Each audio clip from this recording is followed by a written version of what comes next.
What are your expectations for Aaron Rodgers in the Pack this season? Big question here. What is the Packers offense going to look like without two of their biggest targets? Davante Adams, Marquez Valdes-Scantling, both gone from this offense, which, number one, to me, looks like this offense is going to be nowhere near as explosive as it has been in the years past. But I will say, looking at the past, there are years in which Davante Adams really didn't have the touchdown presence that he's had in the past couple of years.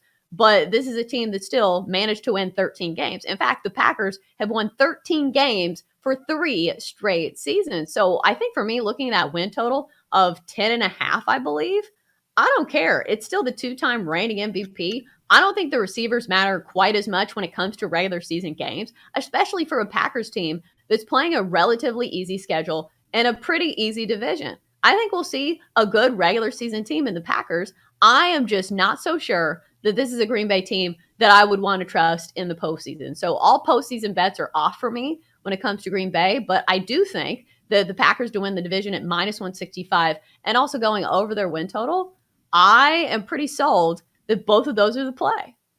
Yeah, I love the over at minus 145. We always talk about the threshold being minus 150 on money line bets, but this isn't a sure bet. There's never a sure thing, but particularly in that division, when you're talking about the Vikings, who may be a little bit better, but the Lions, even if they're improved, are still the Lions, and the Bears are going to be terrible this season. I don't know how they don't go over 10.5. So I'd be with you on minus 145 there. And Aaron Rodgers is a case study in the evolution of a person. We know that he's grown his hair out. He finally worked out his issues with the Packers after thinking about retiring or maybe wanting a trade. Now he's dating Blue of Earth. So all these different things that have sort of surrounded him during the offseason have masked the fact that we're talking about a back-to-back MVP. But is it fair to say, Chelsea, that he has been a disappointment in the playoffs? You touched on that. And I'm not just talking about last season, but in his career, you would think a guy that is as lauded as he has been, he's a surefire Hall of Famer, would have more than one Super Bowl ring. Right. How many MVPs has he won? At least 3, right? You Great. would think when it is a quarterback league and you have the MVP of the league for 3 times, you would think that those teams can win Super Bowls. And especially last year. I feel like last year was the year for the Packers. They had home field advantage. It was snowing at Lambeau, and everybody kept talking about, oh, Aaron Rodgers loves playing in the snow. Jimmy Garoppolo hasn't played in a game in his life under 35 degrees. So all of the stars and the signs were pointing towards Green Bay coming out of the postseason, but it just wasn't it. So if Green Bay couldn't win a title last year, I don't think they win it this year just because they don't have the explosive threats that they had last year on the offense. Because I do think Aaron Rodgers is a good enough quarterback to dink and dunk and do the whole thing of receiver by committee for the regular season. But when you're playing against the best quarterbacks in the league and the other offenses that are explosive, because even in the NFC, I know it's not the AFC with the young guns of Patrick Mahomes, Joe Burrow, and Josh Allen. Like, you still have Tom Brady, who led the league in passing last year, and he still has plenty of weapons on that offense. So for me, I don't think that it's the Packers' year. And yeah, I think it's fair to say that it's a disappointment because I think that's the sentiment that was kind of felt after the Packers lost to the Niners in the postseason. Was this season is a huge disappointment because it was supposed to be Aaron Rodgers' last dance. It was supposed to be the last time he was with the Packers. And he didn't come up with a ring. So anything else than a Super Bowl ring last season, I think was a huge disappointment to the city of Green Bay. Well, coming up in 10 minutes, the books have some serious liability on the Baltimore Orioles. Oh, you heard that right. We're going to tell you about the most profitable betting team from the first half of the season in Major League Baseball. She's Chelsea Messenger. I'm Michael Jenkins. This is the Daily Tip from BetQL, presented by BetMGM. After we're off the air, it is time for BetQL Daily with Joe Ostrowski, Joe Giglio, and Aaron Hawksworth.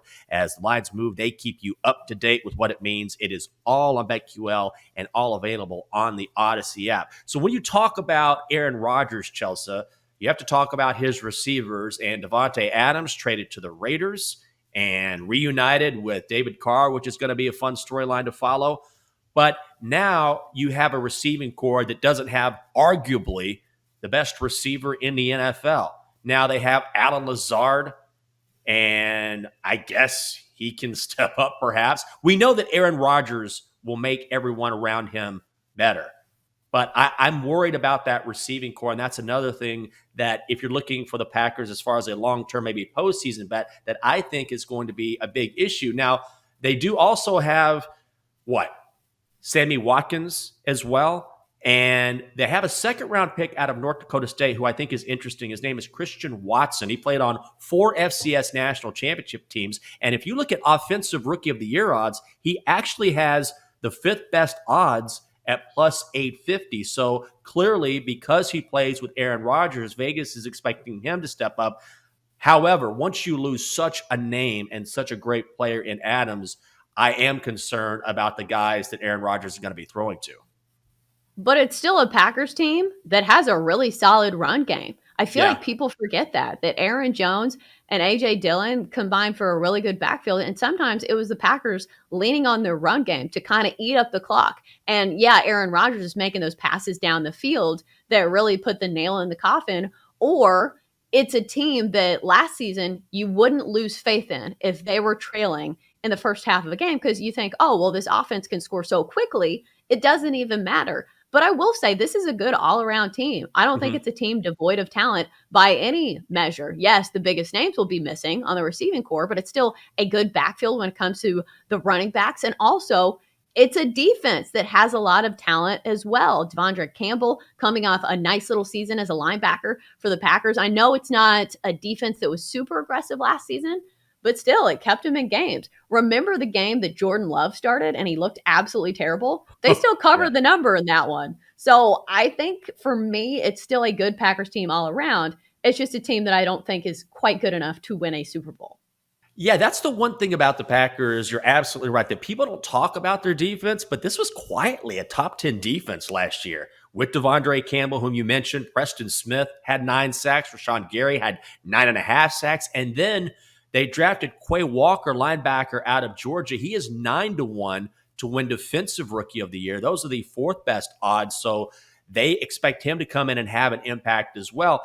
When you discuss the Packers, of course, you focus on Aaron Rodgers, and of course, you focus on his weapons in that backfield. But this is a defense that is very good that I think may be even better. So that's something else to take into consideration when you're talking about maybe betting a win total, which, again, is set at 10.5 and over minus 145, which I think is probably my favorite pick here. Is there anything else on the board odds-wise, even if it's combining the Packers and Vikings or even the Packers and Lions or anything else you like at BetMGM? Because as you know, you can combine a couple teams if you like for plus money.